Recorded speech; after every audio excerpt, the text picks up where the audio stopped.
পঞ্চগড় এক আসনের সাবেক সংসদ সদস্য নাইমুজ্জামান ভূঁইয়া মুক্তার স্ত্রী অবসরপ্রাপ্ত মেজর কাজী মৌসুমীকে কারাগারে পাঠিয়েছে আদালত।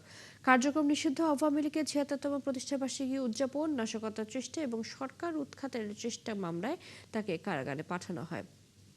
সোমবার পঞ্চগড় জেলা ও দায়রা জজ আদালতে হাজির হলে জামিন চাইলে বিচারক মাহবুব আলী মুয়াদ জামিন না মঞ্জুর করে তাকে কারাগারে পাঠানোর নির্দেশ দেন।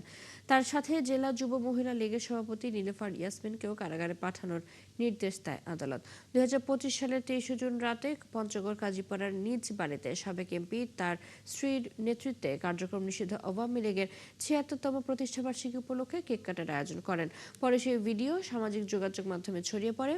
এই ঘটনায় ২০ জুলাই নাইমুজ্জামান ভূঁইয়া মুক্তা তার স্ত্রীসহ ৪৭ জনের নামে মামলা করেন সদর থানার উপপরিদর্শক মানিক মিয়া।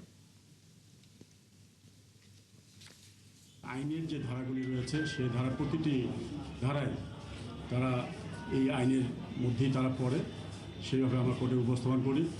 মাননীয় আদালত সন্তুষ্ট হয়ে মেজর মৌসুমী এবং নীলুফার ইয়াসমিনকে জেল হাজতে প্রেরণ করেন। ২ নম্বর আসামি উনি একজন অবসরপ্রাপ্ত সেনা অফিসার মেজর মৌসুমী, ওনার হাজব্যান্ড যিনি এই মামলার ১ নম্বর আসামি নাইমুজ্জামান মুক্তা, উনি সর্বশেষ পার্লামেন্টের আওয়ামী লীগ দলীয় সংসদ সদস্য ছিলেন। আমরা মনে করি শুধুমাত্র নাইমুজ্জামান মুক্তার স্ত্রী হওয়ার কারণেই তাকে এই মামলায় সম্পৃক্ত করা হয়েছে।